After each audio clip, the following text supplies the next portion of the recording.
Caribou are North America's long-distance walkers, spending their entire lives on the move.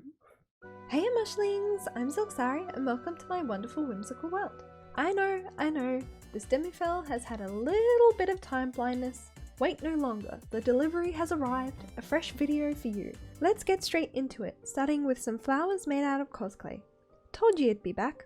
To do this, I squished a glob for the base, rolling tiny balls of clay and placing them around the squishing, mostly having 5 on the bottom and 4 on the top. Working on an itty bitty scale was a little bit harder to work with, especially since the clay was a bit softer than the one that we used for Nyan. Thanks to my handy dandy tool, I did manage to get them sitting where they needed to be before pancaking them. The stunning crown of bones belongs to lovely Haruka, Caribou Queen, debuting back on the 8th of May 2020 on Twitch. Using the stabby tool to create teensy lines for some texture and prodding until I was happy with the shape and position. Rinse and repeat to create a little flower patch. Haruka got a ready to customize Draculaura body and a mystery head, not entirely sure whose, from the Chaos Cupboard. Starting off with some pre-prepped antler structure with a combo of craft and jewelry wire wrapped around each other, and some extra armature for the ear blibs. Antlers were then encased in a thin layer of cosplay, making sure to cover every little section with a thin layer, slowly shaping them into position using the handy dandy stabby tool. Haruka is an absolute sweetheart, and I honestly thought about making a sweets themed design, but I have a few other sweets VTuber concepts, so I decided to go down the seasons route. Initially, I was thinking autumn because who doesn't love the colour palette? Nevertheless, I didn't want the changes to be so drastic that Haruka was unrecognisable. Winter it is! Did you know caribou spend more than 2/3 of their lives moving in snow? Definitely planned and not a fluke at all. What a coincidence! These got roasted and toasted along with the flower patch. Unfortunately, I overcooked the antlers, so I had to go back with an extra layer over the top, but before I did that I painted them with some green so that it wouldn't come back the colour of roasted coffee. I still managed to burn the tips the second time round, but it's alright. We'll just go back in with some green shimmer and Citadel snow to cover up the little bloobs that got a little too roasty toasty. Finishing up with the flowers prepared earlier. Haruka Caribou announced her integration into VSHOJO on the 3rd of December 2022. Later, after her re-debut, she described the event as one of the happiest days of her life. These shoes are exactly the style we're going for, starting by cutting off any excess at the top. I probably could have left these on, but I thought it would look a little bit cleaner without it. Then it's just a matter of shaving away the texture, more so at the back to reduce the heel. For the front, I created a little divot and added some extra epoxy clay to resemble hooves. I saw Lightning Cosplay make an awesome hoofed shoe a few years back, and I thought they'd be perfect for this. At first I only shaped the bottom, but ended up with a thin layer across the top as well to help smooth in the sections and blend them together, adding some texture to the bottom to differentiate the sections and left them to cure.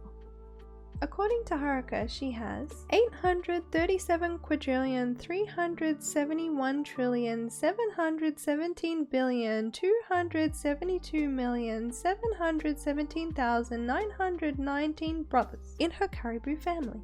Gosh, I hope I have that right. Bada bing, bada boom! Both shoes got 2 coats of Plastidip and a coat of white spray paint. I dropped one of them while they were still drying, so it's not perfect. The top section gets covered in ween glitter, aka a combo of green and white, to make something in the middle.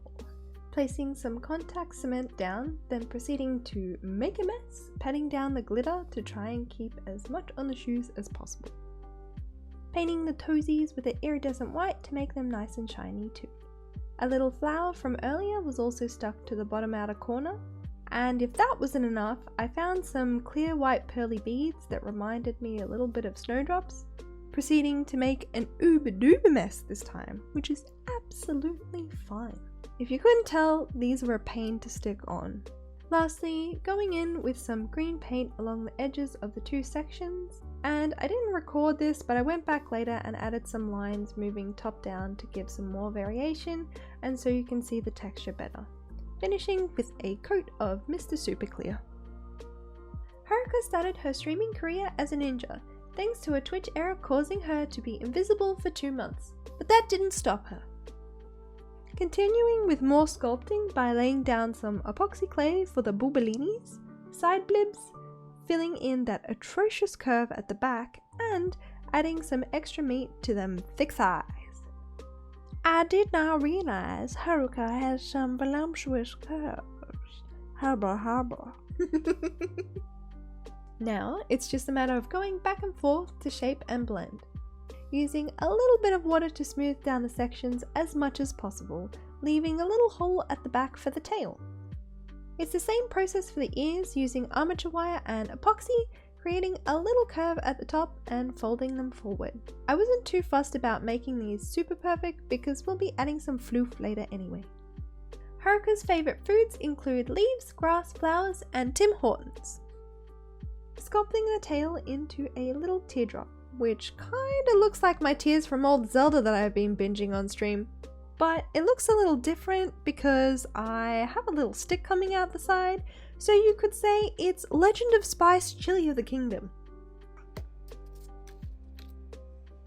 Mixing up a super duper light tone, which honestly looks just like white, I may have gone a little heavy-handed with that one. Nevertheless, I still think it goes with the vibe we're aiming for. She's just blessed with the winter kiss of ghostly pale skin, who hasn't seen much sunshine in a very long time from the constant snow. This part's fairly easy, just laying down a few coats of paint. The face was the hardest to cover as it's a slightly different colour. I tried to do a patting technique with tissues, which I honestly should have just used a beauty blender because there's some fluffs that got stuck in there that I had to fix later. Haruka's birthday is on the 12th of March, with a height of 165 centimeters without her antlers, and is made of an amalgamation of many flowers. Pre-painting the ears with white on the insides, kinda looks like grey on camera, and green on top, blending their transition between the two with a little bit of water. Also painting the skull green as I was originally planning to reroute, but ended up gluing them on anyway. Haruka loves video games and voice acting. Being able to combine both is the reason she started VTubing. Repeating the same process for the tail as the ears, splitting midway with green on top and white at the bottom, blending with some water. Now, moving on to the first phase, flocking for fabulous feelies. Mixing green and white floofs to create the colour of Pine Lime Splice-ish, according to Gurky at least. I didn't cover her face the first time. Don't be me. 'Twas a pain to clean. Insert the fluff into the top part of the floofinator and attach the lead to the thing that you want to floof after adding glue to these sections.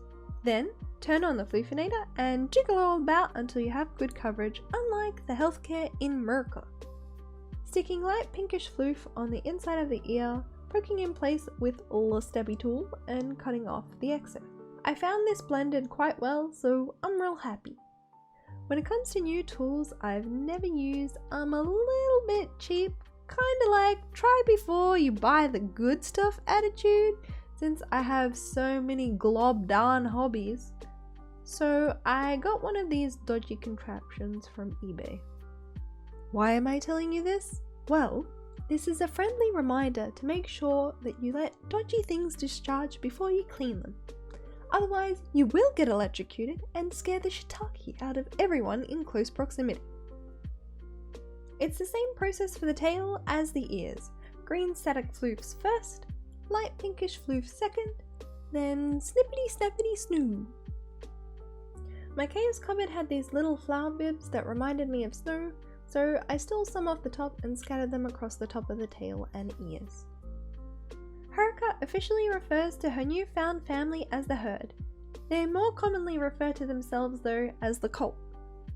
The hair is from, you guessed it, Custom Doll Hair AU. I prepared some wefts in 3 different colours.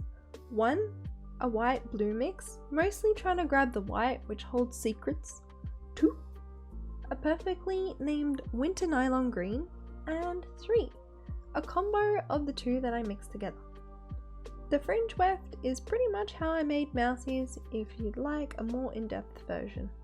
slapping down contact cement for each layer, starting with the darker wefts at the bottom and slowly working up, adding the mixed wefts further up and only adding the white at the very top minus the fringe. Since there's really only a few wefts at the top, it will be more prominent there and blend in better towards the bottom without doing anything drastic. The white weft is also a sneaky way to bring in that snowish element and creates that contrast. Haruka's true form is an ancient nature goddess, sent by creation billions of years ago to act as the seed of life on Earth. She is responsible for all of nature's beauty and the annoying stuff too, like mosquitoes. So if you get bit, you know who to complain to. The main centerpiece was added to the right side, made from fabric, ribbon and one of the larger flowers from earlier, creating lots of smaller braids, looping them into each other to create a crown at the back and two larger feature braids at the front. To hide the elastics, string and keep everything in place, I used a series of white and green roses, silver hair beads and jewelry pins. Let me know if you'd be interested in a tutorial, as I didn't record this bit. I was really running out of time and somehow still ended up late. Sorry if it's a bit rushed. I do come to you with a slightly more organized approach this time for the dressmaking because of all the elements. The bottom skirt is made out of 2 lace bits with some ribbon at the back to increase the opacity. Just a single bit of lace for the torso piece, a piece of lace at the top with 3 sections tucked in at the bottom and sides folded in to fit the bust. To put the rest together, the torso lace is glued to the top piece, sewing the waistband in place to cover the overlapping section. The waistband is made of 2 ribbons, one laid flat and the other folded in half. I also found some opaque ribbon to sew onto the edges to have better support for the button clasps, using the same opaque ribbon on either side of the skirt to hide the seam, adding a little claspy doodle to the back as well. A belt made from knotting cord over and over again with some clasps to hide the glued ends. To create the draping skirt, the sheer fabric was folded in half, laying the embroidered material over it and gathering it at the top, measuring to wrap only halfway round the waist. More of the opaque ribbon was used to hide the seams and to be able to tie the skirt in place. Sleeves are pieces of lace wrapped onto each other. I found that gluing sections like the sleeves made it easier to hide the connection point.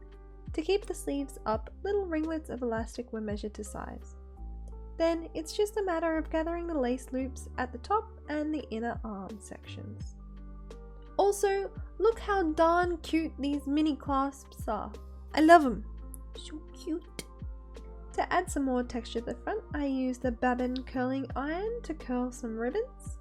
I didn't think this would work, but with some patience, it does. Sticking on the belt accessory to the waist, tucking it under in the end so that it would sit better. Ta-da! That's the main blibs. Not very complicated at all.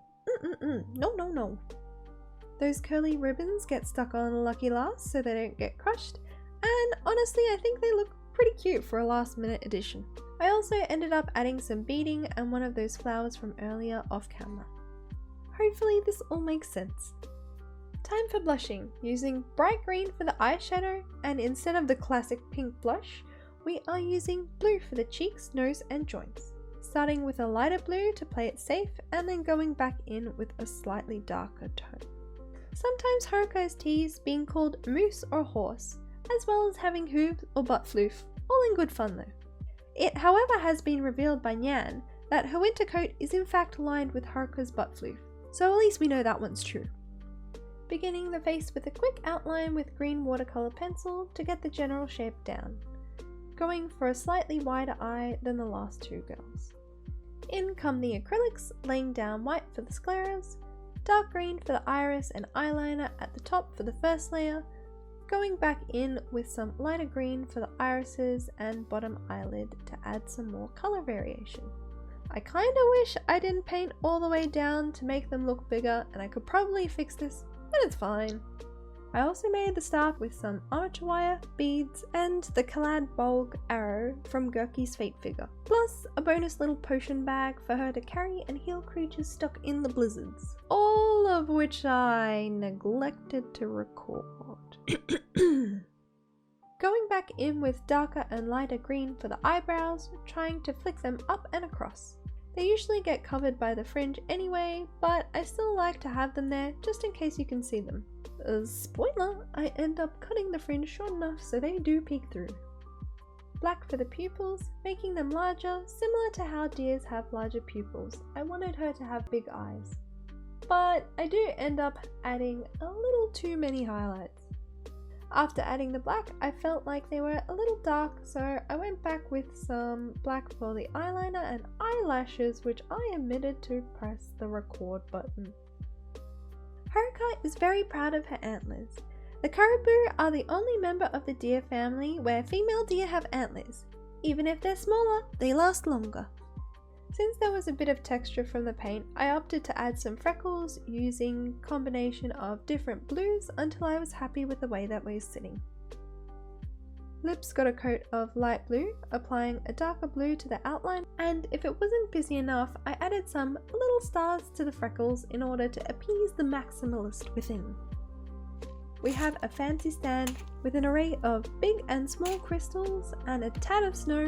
Boom! With those final touches out of the way, here comes Caribou Queen, Goddess of Winter, Haruka.